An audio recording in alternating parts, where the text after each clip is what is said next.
Hi friends, ABPSC group 2 latest అందరూ అడిగేది ఏంటంటే రీనోటిఫికేషన్.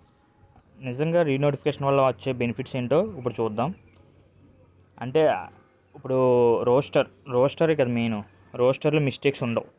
ఒకటి, దీనివల్ల దగ్గరగా వచ్చి లాస్ అయ్యే క్యాండిడేట్స్ ఓవర్కమ్ చేయొచ్చు. రోస్టర్ మిస్టేక్స్ క్లియర్గా ఉంటాయి. రెండు, నిజమైన యాస్పిరెంట్స్ ఎవరు లాస్ ఎవరు దీనివల్ల.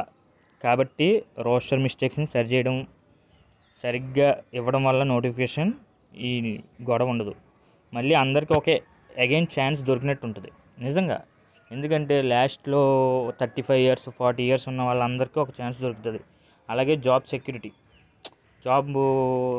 అది కోర్టులో కేసుల ద్వారా క్యాన్సిల్ అవుతుందని భయం ఉండదు. అలాగే కోర్టు కేసులు, మనం చెప్పుకున్నది కోర్టు కేసులు. ఎవడో కోర్టుకి వెళ్ళి ఈ నోటిఫికేషన్ క్యాన్సిల్ చేస్తాడు, ఆ నోటిఫికేషన్ క్యాన్సిల్ చేస్తాడు, మళ్ళీ 20 years తర్వాత బయటకు వచ్చేస్తాం, మనకి ఏమవుతుంది అని ఒక టెన్షన్, అవి ఏమి ఉండవు. రిలీఫ్గా ఉంటుంది, ప్రశాంతంగా పడుకోవచ్చు రీనోటిఫికేషన్ రావడం వల్ల.